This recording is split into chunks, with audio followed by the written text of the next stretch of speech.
menjemput Jempol. Bismillahirrahmanirrahim. Assalamualaikum warahmatullahi wabarakatuh dan juga salam sejahtera. Terima kasih kepada Tan Sri Yang di-Pertua kerana memberikan peluang kepada Jempol mengambil bahagian dalam perbahasan usul menunjuk kasih titah diraja. Jempol merafak sembah setinggi-tinggi tahniah kepada Kebawah Duli Yang Maha Mulia Sultan Ibrahim ini almarhum Sultan Iskandar yang telah ditabalkan sebagai Di-Pertuan Agong ke-17. Semoga di bawah pemerintahan Kebawah Duli Yang Maha Mulia Sri Paduka Baginda Di-Pertuan Agong ke-17, rakyat terus bersatu padu dan makmur dalam semangat Malaysia Madani. Jempol juga menzahirkan penghargaan kepada Kebawah Duli Yang Maha Mulia Al-Sultan Abdullah Riayatuddin Al-Mustafa Billah Shah Ibni Almarhum Sultan Haji Ahmad Shah atas perkhidmatan cemerlang baginda sebagai Yang di-Pertuan Agong ke-16. Tan Sri Di-Pertua, semua bangsa seia sekata, sebaharu setia fahami madah, semarak rasa mendukung cita Malaysia Madani laksana wadah. Perpaduan adalah teras kemajuan negara.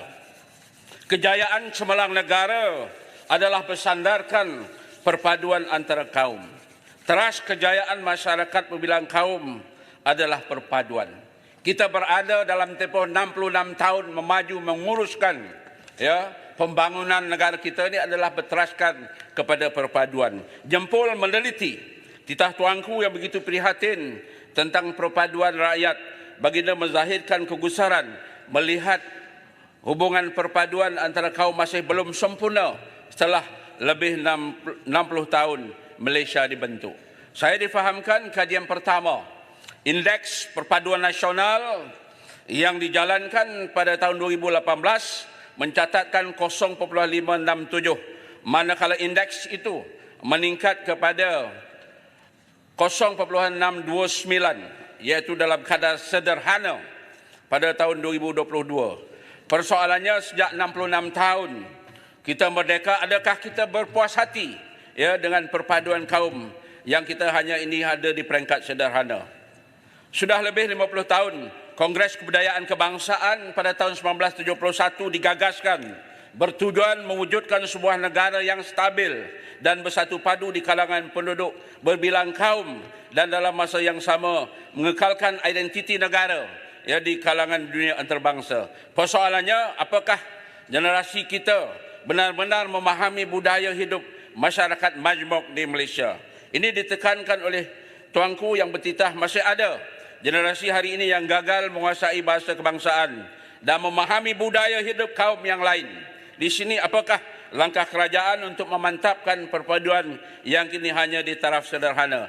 Tan Sri Yang di-Pertua, Jempol ingin menegaskan Kementerian Pendidikan, beberapa cadangan daripada Jempol menegaskan agar Kementerian Pendidikan memperkasakan dan memantapkan program silang budaya di antara sekolah kebangsaan, SJKC, SJKT sehingga ke peringkat menengah dan peringkat pengajian tinggi termasuk juga sekolah swasta. Seterusnya Jempol juga mencadangkan Kementerian Perpaduan Negara, Kementerian Pendidikan dan Kementerian Belia dan Sukan menganjurkan Konvensyen Perpaduan Nasional. Oleh kerana tahap sederhana tadi, kita perlu ada satu konvensyen lonjakan baru khusus kepada agenda perpaduan nasional sebagai wadah perbincangan di kalangan pemimpin dan masyarakat agar timbul percambahan idea dan juga pandangan masyarakat untuk usaha-usaha mengukuhkan perpaduan rakyat Malaysia berbilang kaum yang lebih mantap pada masa kini dan akan datang.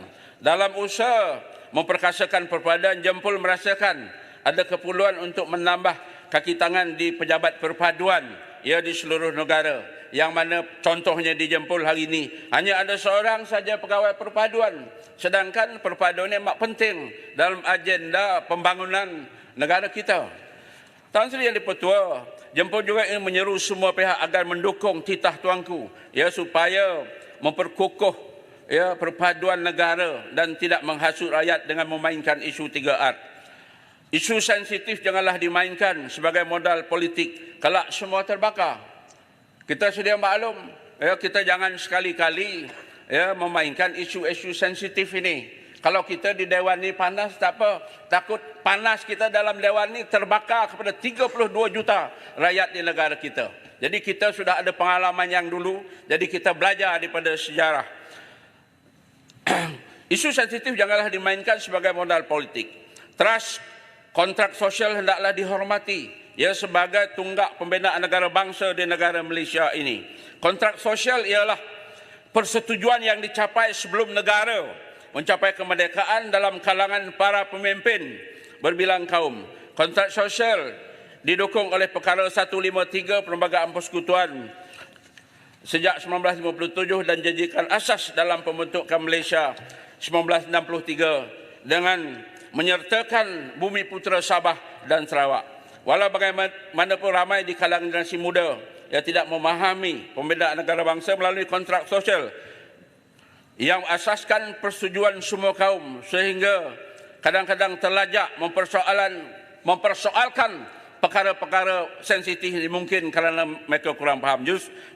Justru itu Jempol mencadangkan agar topik kontrak sosial ini dijadikan tajuk utama dalam mata pelajaran sejarah agar dapat dihayati oleh semua pelajar. Adakah Kementerian Pendidikan bersetuju akan perkara ini? Dan pada masa yang sama juga Jempol ingin menzahirkan terima kasih kepada Kementerian Kemajuan Desa dan Wilayah dan Kementerian Ekonomi, Kerajaan Perpaduan atas jalinan kerjasama mantap dalam penganjuran Kongres Ekonomi Bumi Putera 2024. Menerusi penganjuran ini terselahlah kredibiliti kepimpinan Kerajaan Perpaduan dalam merencanakan dinamika ekonomi Bumi Putera untuk 10, 20 tahun, 30 tahun akan datang. Tan Sri Ketua, seterusnya tidak lengkap perbahasan saya ini jika saya tidak menyentuh isu-isu berkaitan permasalahan rakyat di kawasan Parlimen Jempol.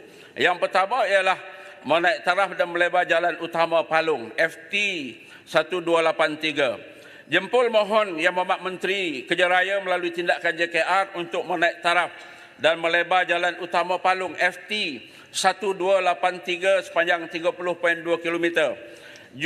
Justifikasinya, permasalahannya ialah sudah banyak kemalangan direkodkan di jalan utama Palung ini, iaitu bagi tahun 2022 dan juga 2023 terdapat 15 kemalangan maut, 15 kemalangan parah, 43 kemalangan ringan, 141 kemalangan rosak yang berlaku kerana faktor jalan terlalu kecil, jalan terlalu sempit di kawasan Tanah Rancangan Felda, laluan utama Jalan Persekutuan, tiada bahu jalan dan gelap pada waktu malam.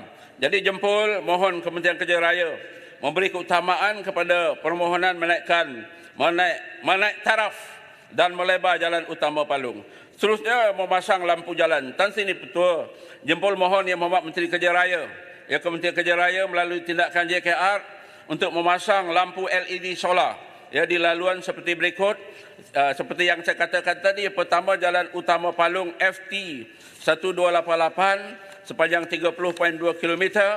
Kemudian jalan setting tengah Bandar Seri Jempol FT 1268 sepanjang 10 km. Jalan setting hilir FT 1270 sepanjang 27 km. Jalan Mancis Tampin di Simpang Batu Keke, simpang setting tengah FT 9 iaitu laluan sepanjang 5 km. Tan Sri Yang di-Pertua, seterusnya saya menyentuh tentang perjawatan Hospital Jempol. Hospital Jempol, sebagaimana yang telah saya bahasan beberapa kali sebelum ini, ingin dinaik taraf sebagai hospital pakar minor. Perkembangan terkini, unit rawatan rapi ICU di Hospital Jempol mula beroperasi pada tahun 2020, telah ditamatkan pada tahun 2023 kerana ketiadaan pegawai bertugas untuk menyediakan perkhidmatan unit rawatan kritikal. Oleh yang demikian, Jempol memohon kepada Menteri Kesihatan agar pejawatan doktor pakar, pegawai perubatan, jururawat, pegawai sosial perubatan, pegawai agama dan pegawai keselamatan ditamatkan pengisiannya dengan kadar segera. Tan Sri Yang di-Pertua, seterusnya juga saya ingin menyentuh perkara yang telah saya sebut pada tahun lepas, iaitu pembaikan sistem penyaman udara di pejabat kesihatan daerah Jempol. Masalah yang timbul di sini ialah kerosakan unit pengendalian udara pejabat kesihatan daerah Jempol yang telah rosak selama 9 tahun sejak tahun 2015. Sebagaimana yang kita sedia maklum, pada tahun lepas saya bangkitkan dan pada ketika itu Yang Amat Menteri Kesihatan akan memberi komitmen untuk menyelesaikan perkara ini dengan kadar yang segera. Rentetan daripada komitmen keuangan yang tinggi dalam menyelenggara sistem pengawal dingin lama iaitu Air Handling Unit dengan izin pihak PKD Jempol mengesyorkan penggantian kepada sistem baru iaitu Air Condition Split Unit dengan izin yang membawa penjimatan kos dan sistem pengawal dingin yang lebih efektif. Jempol minta isu permasalahan ini diselesaikan dengan kadar segera. Seterusnya ialah meroboh dan membina baru gerai Simpang 4 Bandar Seri Jempol dalam daerah Jempol. Tan Sri Ketua, suka saya menarik perhatian Dewan berkaitan permohonan meroboh dan membina baru gerai Simpang 4 Bandar Seri Jempol. Gerai asal Simpang 4 Bandar Seri Jempol terletak di persimpangan Jalan Bahau Kebera dan Batu Kikir ke Muazzam Shah, iaitu di pintu masuk utama ke daerah Jempol yang telah dibina sejak tahun 1980-an lagi. Gerai yang menempatkan 23 peniaga ini berusia lebih 40 tahun dengan struktur bangunan telah lama dan terdapat beberapa retakan dan mendapan di samping tidak dapat menampung ramai pengunjung dalam satu-satu masa. Oleh demikian, permohonan bina baru gerai Simpang 4 ini akan menaikkan imej PBT, iaitu Majlis Perbandaran Jempol, serta wajah baru kepada Bandar Seri Jempol. Permohonan telah pun dikemukakan ke peringkat KPKT. Jempol mohon status terkini permohonan tersebut. Dan yang terakhir, Tan Sri Ketua, ialah bantuan bonus insentif, iaitu rayuan pesara kerajaan tidak berpencen Jabatan Perpaduan Nasional dan Integrasi Nasional. Jadi di sini saya dihubungi oleh wakil 486 orang pesara pegawai kontrak Jabatan Perpaduan Nasional dan Integrasi Nasional menyuarakan hasrat mereka di Dewan Yang Mulia ini, yang mana mereka ini bertugas lebih dari 15 hingga 35 tahun. Bermula pada tahun 1970 hingga 2017. Supaya mereka juga turut menerima bantuan bonus insentif yang diumumkan oleh Yang Amat Berhormat Tambun pada 6 Februari 2024. Kumpulan pesara kontrak ini tidak menerima bantuan bonus insentif yang dibagi baru-baru ini. Jadi untuk makluman, buat masa ini sejak mereka bersara kontrak, mereka menerima bantuan bulanan sebanyak 300 RM300 daripada Jabatan Perpaduan dan Integrasi Nasional. Jadi Jempol berharap pihak kerajaan dapat mempertimbangkan rayuan mereka sama ada tercicir ataupun terlepas pandang ataupun tidak termasuk dalam sistem ini. Walhal mereka telah berkhidmat, menyumbang khidmat bakti sewaktu perkhidmatan mereka dalam kerajaan. Itu sajalah Tan Sri Ketua, Jempol mohon menyokong. Wabillahi taufiq wal hidayah. Wassalamualaikum warahmatullahi wabarakatuh. Salam, terima kasih. Sekarang saja